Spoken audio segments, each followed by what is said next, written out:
मुल्क की मईशत को तबाह बर्बाद कर दिया। और फिर वो मईशत जो अपना बोझ ही नहीं संभाल पा रही, तो ये कैसे मुमकिन था कि मुल्क सरवाइव कर पाता? डॉक्टर साहब, भारत के अंदर तो पेपॉल मौजूद है, हमारे यहाँ पेपॉल भी नहीं है।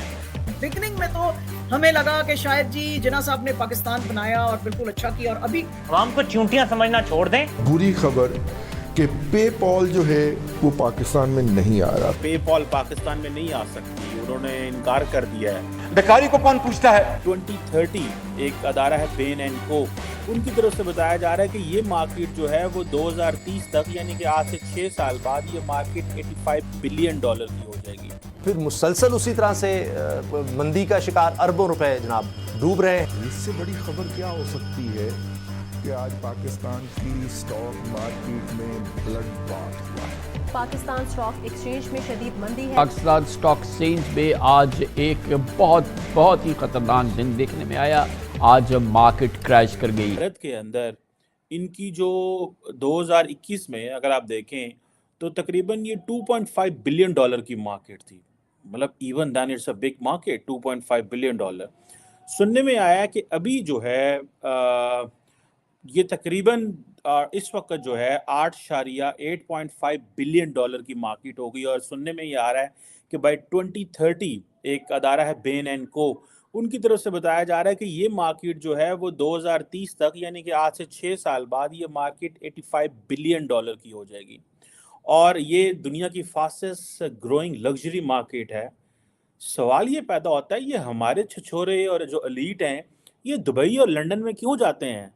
ये क्यों इन ब्रांड्स को यहाँ नहीं मंगवाते और यहाँ पाकिस्तान में, कराची में, इस्लामाबाद के अंदर ये सारे क्यों? क्या हम लोग ये अपना कैश नहीं दिखाना चाहते? क्योंकि ज़्यादातर पाकिस्तान में जो कारोबार होता है, हमें जिस चीज़ की मार पड़ रही है वो तो ये पड़ रही है कि लोग पैसे देते हैं, लोग कार्ड्स का इस्तेमाल नहीं करते, क्रेडिट कार्ड का इस्तेमाल नहीं करते। और मैं आपको बताता हूँ कि भारत के अंदर ये मार्केट क्यों इतनी बड़ी हो गई और यहाँ जो बैंक्स की क्या इन्वॉल्वमेंट है। हमारे यहाँ तो बैंक्स 1 लाख रुपए का, 2 लाख का क्रेडिट कार्ड नहीं देते। अगर आप वकील हैं, अगर आप जर्नलिस्ट हैं, अगर आप लॉयर हैं, तो आपको बैंक कहते हैं कि हमें आप पे ट्रस्ट ही नहीं, आप हम पे केस कर सकते हैं, सो हम आपको क्रेडिट कार्ड नहीं देते। ये तो लेवल है कि मुआशरे के अंदर इस तरह की हालात हैं। बहरहाल मैं इस पे अलग बात करूँगा। अब क्वेश्चन ये आता है कि ये इंडिया कोई इतनी बड़ी मार्केट नहीं थी। कहा जाता था कि बड़ी एक प्राइस सेंसिटिव मार्केट है, लोग बड़े लेन देन करते हैं। और जारी बात है, जहां इंडिया के अंदर 800 मिलियन लोगों को अंदर नरेंद्र मोदी ने अपनी इलेक्शन कैंपेन में कहा था कि वो फ्री व्हीट देंगे, तो दैट टेल्स कि ऑब्वियसली बड़ी जो हिस्सा है इंडिया की आबादी का, दैट इज़ प्राइस सेंसिटिव है। और जैसे पाकिस्तान में भी है, मैं ज़ाती तौर पे भी मैं समझता हूँ कि ये जो कैपिटलिज्म है, इससे कैसे फ़ायदा उठाना है। हम अक्सर दोस्त जब कभी बैठते हैं तो कैपिटलिज्म से कैसे फ़ायदा उठाना है, तो हमेशा इनकी जो प्रमोशंस होती हैं, प्रोजेक्शंस होती हैं, या क्रेडिट कार्ड से अगर कोई फ़ायदा मिल रहा है, कहीं पे डिस्काउंट्स लगे हैं, तो ऐसे ही फ़ायदा उठाया जा सकता है। वरना ये तो आपको निचोड़ते रहते हैं और फ़ायदे लेते रहते हैं खुद, तो कस्टमर ने कैसे फ़ायदा लेना होता है। बट एनी हाउ, अब ये कहा जा रहा है कि भारत के अंदर एक एफुलेंट जो है वो तबका जो है वो बढ़ रहा है। और इसका ये चीज़ ऐसी है कि जो नंबर ऑफ मिलेनियर्स है इंडिया के अंदर, अगले दिन आपको याद है हमने एक डिस्कशन की थी जिसमें तकरीबन 29 बिलियनियर हैं मुंबई के अंदर। ये पाकिस्तान का क्यों रिकॉर्ड नहीं है? हम क्यों रिकॉर्ड नहीं रखना चाहते? हम चोर हैं, हम डाकू हैं, हम क्या हैं? हमारे लोग क्यों अपनी जो डाटा सामने नहीं आने देते? आप अगर इंडिया के अंदर वो जो डिजिटल पेमेंट सिस्टम है वो उन्होंने वो क्यों लेके आ रहे हैं, और क्यों हम इन चीज़ों को इंट्रोड्यूस नहीं करा रहे? इंडिया का डिजिटल पेमेंट सिस्टम छली वाले से छली लेनी है, जो कि आपने वो कॉन्स लेने हैं तो तब भी आपको जनाब डिजिटल पेमेंट सिस्टम है। आपने जनाब भुट्टा लेना है तब भी आपको डिजिटल पेमेंट सिस्टम है।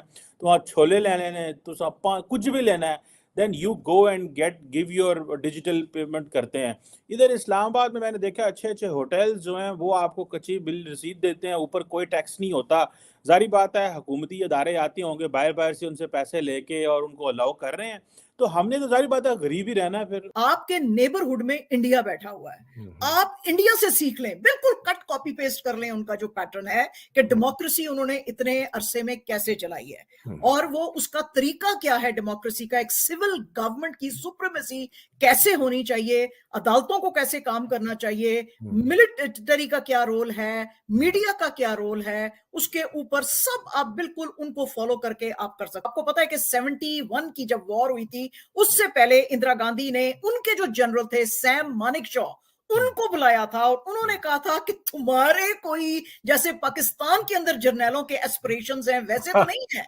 तो आपको पता है कि सैम मानेकशॉ ने क्या कहा था? उसने कहा जी मेरे ऐसे कोई एस्पिरेशंस नहीं है, मैंने तो मिलिट्री वालों में भी सैनिटी है वहां पे। वो इसलिए साजिया, इसलिए कि उनके ओहदेदार जो ऊपर प्रमोट होते थे वो मेरिट पे होते थे जी, वो इस तरह नहीं होते थे कि सबसे घटिया तरीन आपका डरपोक भगोड़ा अयूब खान जिसको फायर कर दिया था या दूसरी जंग अजीम में कि ये भगोड़ा है, कावर्ड है, जिसको कायदे आजम ने पास ओवर कर दिया था प्रमोशन से कि ये बहुत एम्बिशियस है, वो बनता आर्मी चीफ।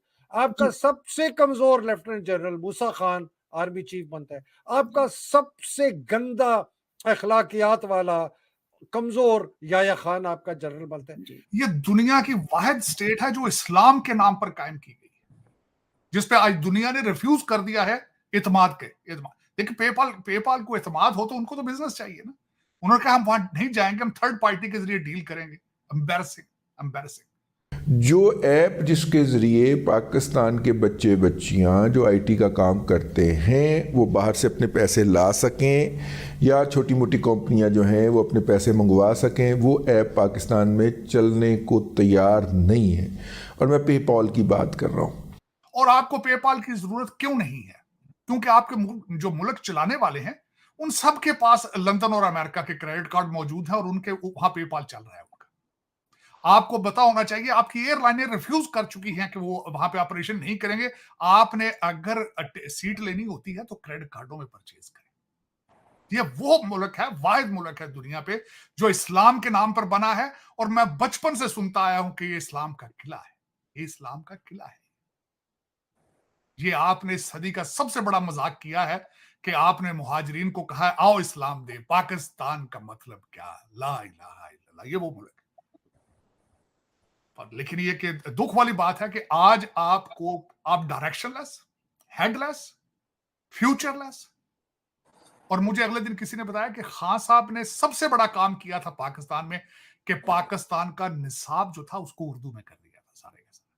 और उसके बाद एक अगली बात आपको बताना चाहता हूं। अगले दिन ये भी बात चली है कि सुप्रीम कोर्ट की आजकल आपने काजी फाइज ईसा साहब जो हैं वो उसकी सारी जो कार्रवाई है उसको ऑनलाइन दिखाया जा रहा है। तो अब एक नया प्रोग्राम बनाया जा रहा है इस मुल्क के अंदर कि कौम अंधी है, वो इंग्लिश नहीं समझ सकती, तो हुजूर सुप्रीम कोर्ट की प्रोसीडिंग को भी उर्दू में कर दिया जाए। मैं कहता फारसी कर लो, तो रूलर सन पिछले सारे तो फारसी बोलते हैं, पठान दे तुहाडे सारे फारसी बोलते सन, मुगले जिहड़े सन ते पठान जिहड़ा तुसी सारा कुछ तुहाडा हिस्ट्री है तो तुसी फारसी च कर लोगे जे करनी जदी। और आपको इस्लाम चाहिए खुलफाए राशिदीन के दौर का, 6वीं सदी का।